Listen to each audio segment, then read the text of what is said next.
Bonjour, bienvenue à cette émission La Tribune. Aujourd'hui, on accueille 2 membres du Cercle des fermières de Plessisville, Madame Claire Baudouin, qui est secrétaire de l'organisme, et Madame Émilie Grenier, qui est agente des communications. Bonjour, mesdames. Bonjour. Allô. Donc, j'aimerais que vous m'expliquiez, c'est quoi le Cercle des fermières? Eh bien, le Cercle des fermières, c'est une association féminine de Plessisville. Écoutez, il y en a partout dans le Québec. Nous sommes plus de 30 000 membres. Et ici, à Plessisville, eh bien, nous avons un local situé au centre communautaire où nous pouvons faire toutes sortes d'activités. Alors, le Cercle de fermières, ça a été créé en 1915. Il y en a eu 5 au Québec pour débuter. Ce sont 2 messieurs, en plus de ça, qui ont débuté le cercle. Et ça s'adressait aux jeunes femmes célibataires, surtout de milieux ruraux, pour les aider à apprendre des choses. Vous savez, dans ce temps-là, il fallait être une bonne mère de famille, une bonne dame à la maison. Donc, c'était pour échanger aussi des connaissances au niveau des arts artisanaux. Et ça a perduré. Nous, le Cercle a maintenant 108 ans. Alors, c'est comme ça.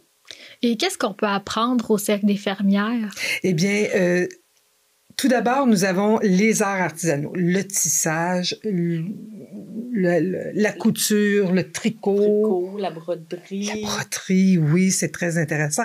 Et surtout, c'est l'échange entre les femmes.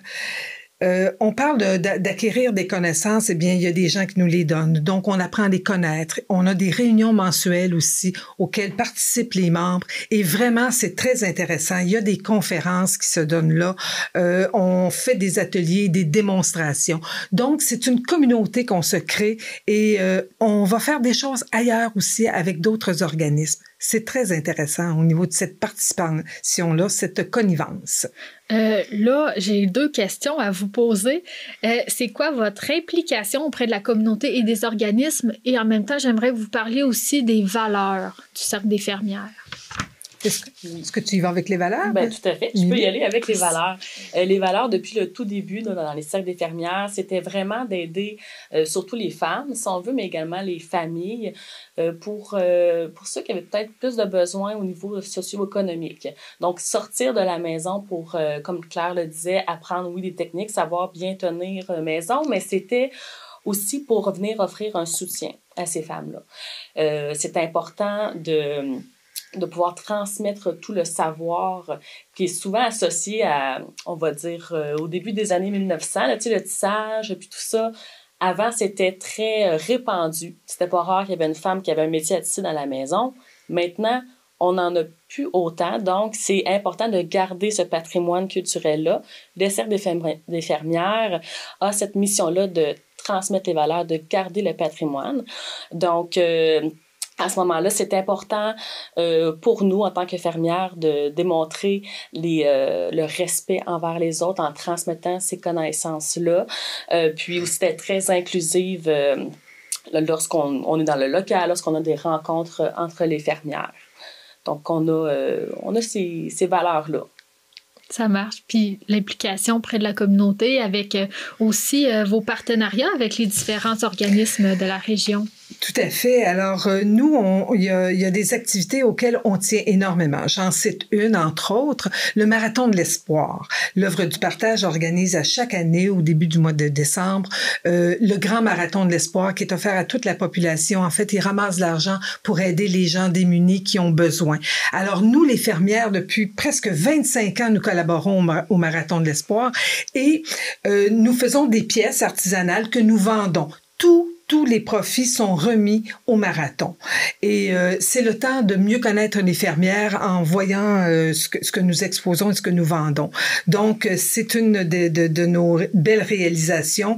Et aussi, nous participons à la Nuit des sans-abri. Nous faisons des tuques, des mitaines, des foulards pour eux. Nous collaborons aussi avec les gens de l'AFE qui participent à notre exposition annuelle. Ils viennent nous montrer ce qu'ils ont fait, leur réalisation, jaser avec les gens. Pour eux autres, c'est une belle sortie et c'est enfin de se faire connaître de la population. C'est important. Ça marche. Puis des réalisations que vous faites avec le Cercle des fermières. Par exemple, j'ai vu comme photo que vous pouvez tricoter des couvertures. J'aimerais savoir quel type de produits vous produisez. Vous avez parlé des tuques, des mitaines, des foulards pour les sans-abri. Ça va avec la thématique des gens qu'on aide dans ce contexte-là. Tout à fait. J'aimerais que vous parliez des autres produits que vous faites. Ben, il y a aussi les petites pantoufles pour Préma Québec. Oui, tout à fait. Donc, il y a des fermières qui vont tricoter des mini pantoufles pour les bébés qui sont nés prématurément. Sinon, ben, on peut parler également de l'œuvre Holo. Si je me trompe pas, œufs, lait et orange. Donc, c'est pour aider, si on veut, les femmes enceintes ou tout ce qui est au niveau de la périnatalité. Donc, offrir un soutien économique à ces personnes-là. Donc, le cercle va aider à amasser des sous, va aider d'une quelconque façon ces familles-là. Puis c'est ça. Donc, on participe aussi à Éco-Défi.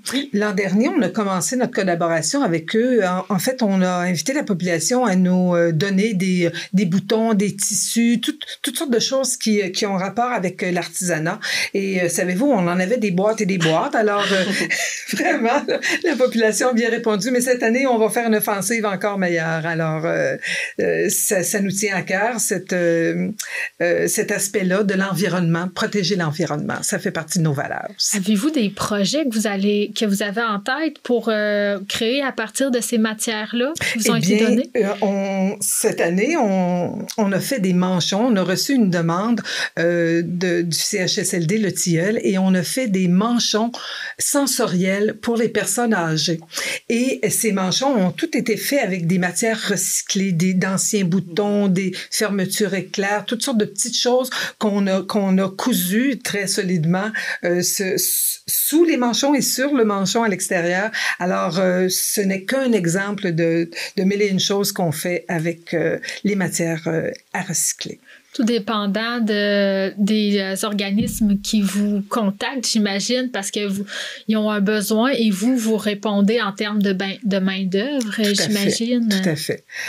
C'est ainsi, en fait, qu'on se fait connaître un peu mieux parce que notre collaboration s'étend sur depuis plusieurs années à des organismes et on a toujours une recherche de donner des éléments, des articles dont les gens ont vraiment besoin. Je cite encore les sans-abri. Les autres, c'est sûr qu'on ne fera pas on pourrait faire des choses pour aller dans les bottes, comme des chaussons, etc.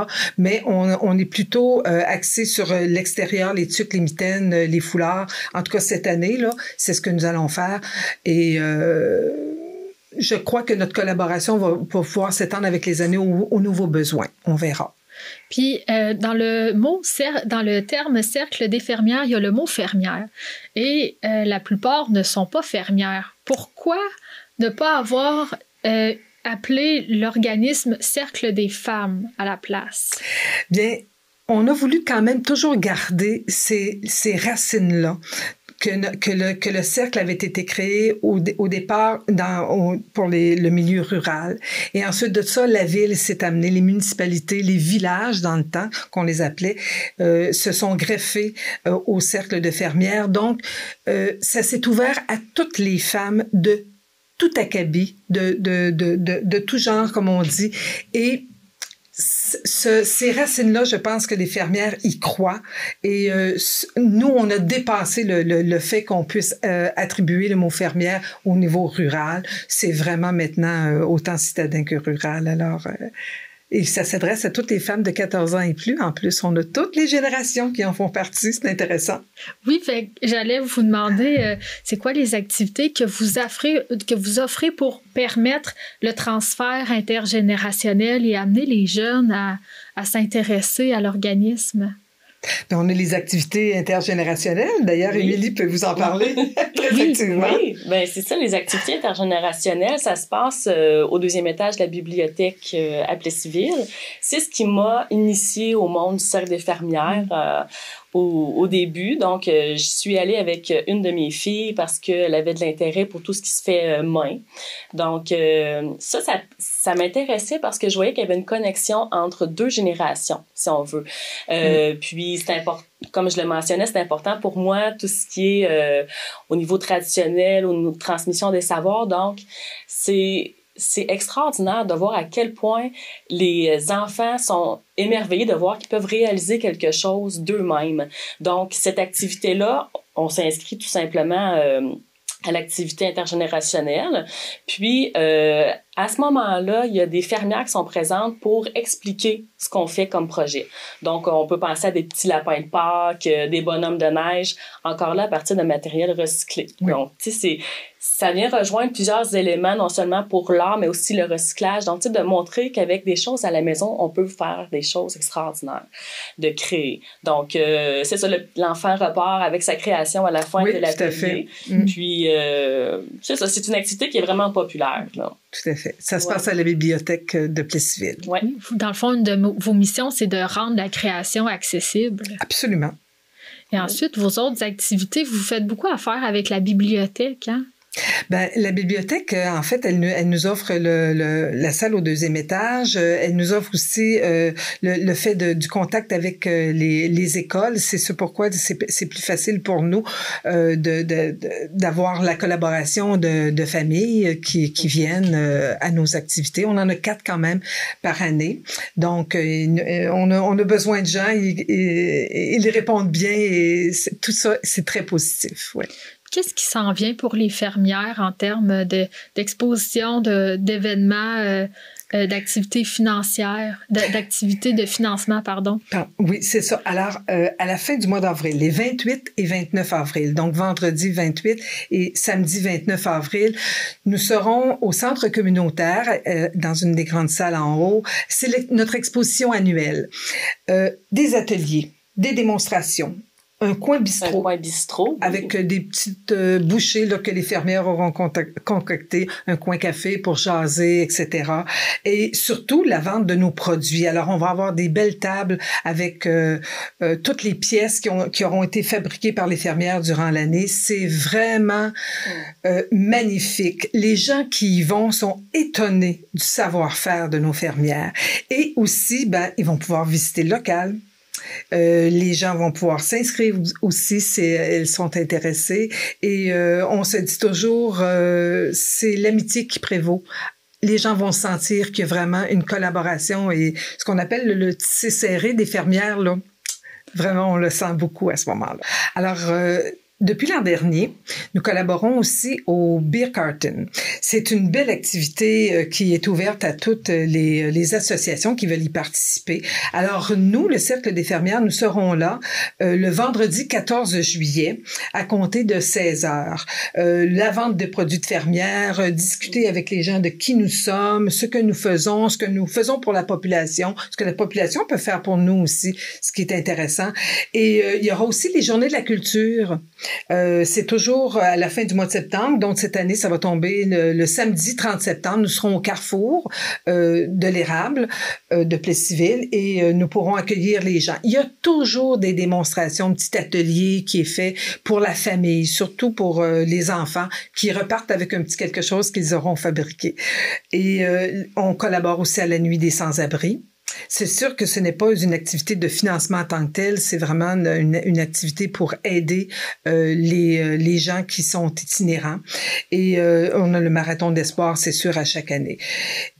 Je dois dire que les gens peuvent, en s'inscrivant chez les fermières, ils bénéficient d'un local qui est ouvert 365 jours par année. Donc, à toute heure du jour, je dirais pas de la nuit, mais quand même, le local est ouvert et accessible pour aller tisser, tricoter, jaser avec les gens qui y sont.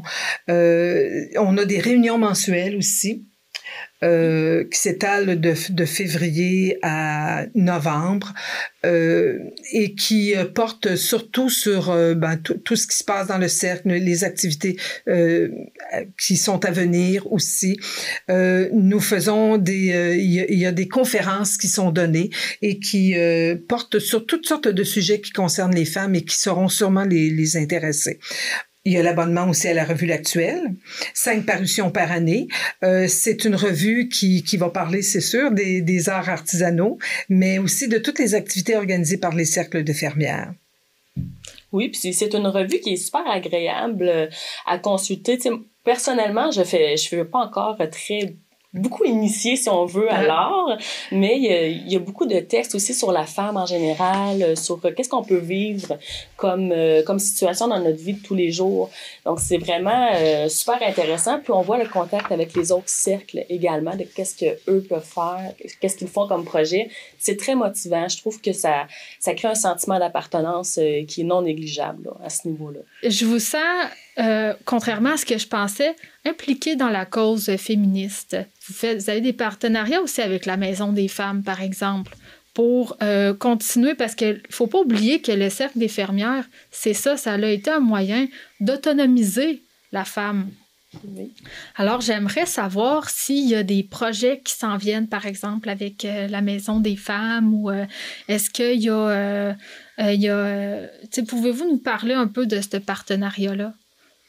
Bien, justement, hier, c'était la Journée internationale du droit de la femme.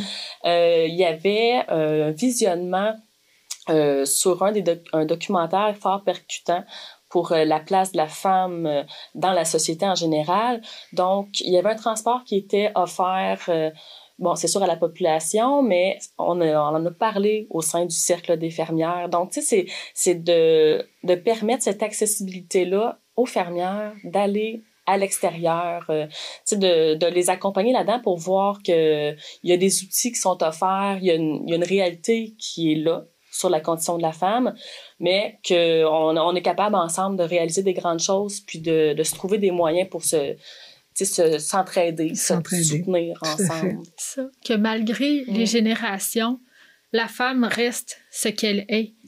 Elle va perdurer à travers le temps et on a besoin, en tant que jeune femme, de ce soutien-là, de l'expérience, de cette maturité-là aussi. Donc, je voulais vous remercier. C'est un sujet qui me tient beaucoup à cœur.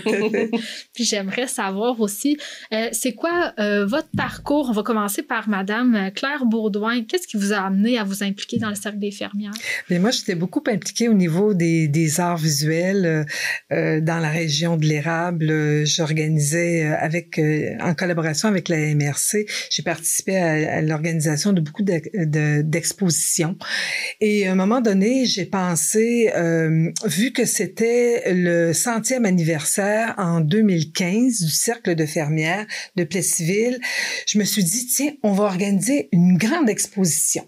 On va faire participer beaucoup d'artistes qui vont créer des œuvres, on va les vendre, puis les sous vont pouvoir aller au Cercle de fermières pour aider le cercle à payer toutes les belles activités qui était en train d'organiser. Donc, ça a été ma première collaboration. Alors, monter l'exposition la mosaïque peinture de l'Érable en 2014.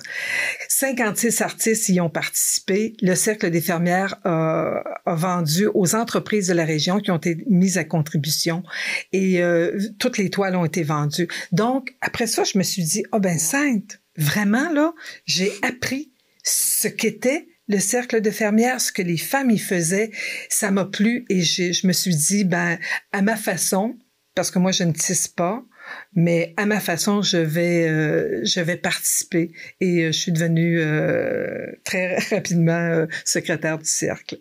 Et je collabore à toutes les activités. Ça m'intéresse beaucoup. Et vraiment, je le conseille aussi pour les gens qui arrivent et qui ne savent pas trop comment s'intégrer au groupe. C'est une très belle façon de se faire un cercle d'amis. Oui, l'art réunit beaucoup de gens. L'art réunit les gens, oui. Ça marche. Merci. Et à ton tour, Émilie. Oui, faire du pouce avec ce que Claire a dit.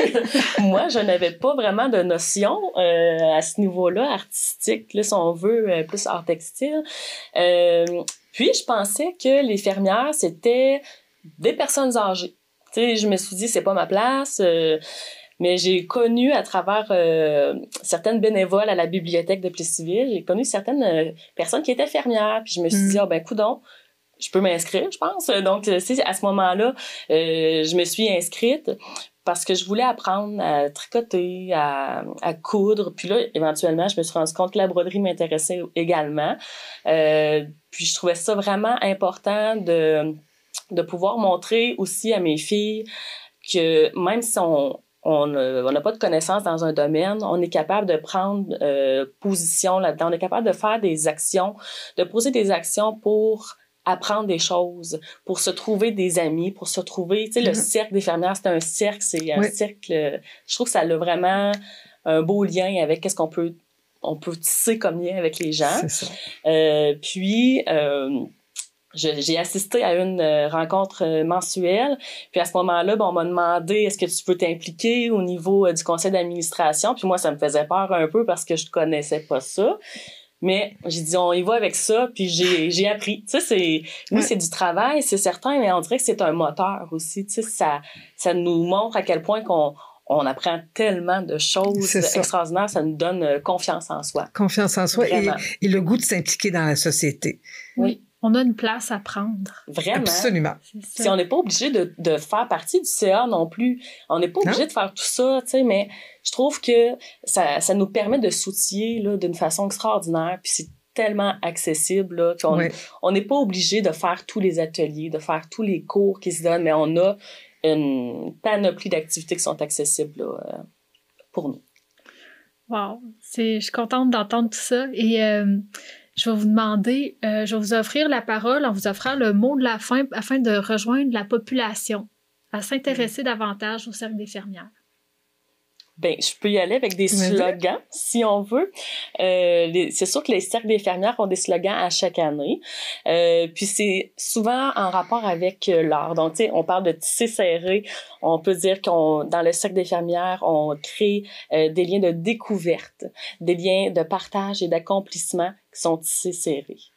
C'est ça. Il y a aussi des valeurs, donc on est fiers de nos valeurs et nous sommes fiers de nos engagements aussi, envers la communauté, envers nos membres aussi. J'invite toutes les femmes de Plessisville et des environs, qu'elles soient jeunes ou moins jeunes, à participer à nos réunions.